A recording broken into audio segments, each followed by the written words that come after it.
Cinema ರಂಗಕ್ಕೆ ಒಂದಲ್ಲ ಒಂದು ಥರ ಸಾವು ನೋವುಗಳು ಸಂಭವಿಸ್ತಾರಂಥದ್ದು, ಆಘಾತಗಳಾಗೋಂಥದ್ದು ಆಗ್ತಾ ಇರೋದು. ಇದೇ ಸಮಯದಲ್ಲಿ ಈಗ ನಟಿ ಆರ್ತಿ ಅವರು ಕೂಡ ಅತಿ ಚಿಕ್ಕ ವಯಸ್ಸಲ್ಲಿ ಅದೀಗ ಕೊನೆಯ ಸೇರಿದಂಥದ್ದು. ಹಾಗಾದ್ರೆ ಯಾರು ಆ ನಟಿ ಆರ್ತಿ, ಇದ್ರ ಬಗ್ಗೆ ಸಂಪೂರ್ಣ ಮಾಹಿತಿ ನಾನು ನಿಮಗೆ ಕೊಡ್ತೀನಿ. ಅದಕ್ಕೂ ನಮ್ಮ ಚಾನಲ್ ಸಂಪೂರ್ಣ ಸಬ್ಸ್ಕ್ರೈಬ್ ಮಾಡಿಸಿದರೆ ಇನ್ನು ಸಿನಿಮಾ ರಂಗದಲ್ಲಿ ಸಾಕಷ್ಟು ನಟಿ ಆರ್ತಿ ಅವರು ಕೆಲಸನೂ ಕೂಡ ಮಾಡೋದು. ಸುಮಾರು 50ಕ್ಕೂ ಅಧಿಕ ಸಿನಿಮಾಗಳಲ್ಲಿ ಅಭಿನಯಿಸಿದ್ದಾರೆ.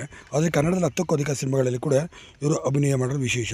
ಮೂಲತಃ ತೆಲುಗು ನಟಿಯಾಗಿರುವಂಥ ಇವರು ಇದೀಗ ಲಿವರ್ ಸಮಸ್ಯೆಯಿಂದ ಬಳಲುತ್ತಿದ್ದು ಕೊನೆ ಸೆಳೆದಿದ್ದಾರೆ. ಅವರು ಬೇರೆ ಯಾರಲ್ಲ, ಆರ್ತಿ ಅಗರ್ವಾಲ್ ಅವರು. ಆರ್ತಿ ಅಗರ್ವಾಲ್ ಅವರು ನೋಡೋಕ್ಕೆ ಕೂಡ ತುಂಬಾ ಮುದ್ದಾಗಿದ್ದಂಥ ನಟಿ ಅಂತಲೂ ಕೂಡ ಹೇಳ್ಬೋದು. ಹಾಗೆ ಸಿಕ್ಕಾಪಟ್ಟೆ ಹಾಟ್ ಮತ್ತು ಬೋಲ್ಡ್ ಪಾತ್ರಗಳಲ್ಲಿ ತೆಲುಗುನಲ್ಲಿ ಕಾಣಿಸ್ಕೊಳ್ತಿದ್ರು.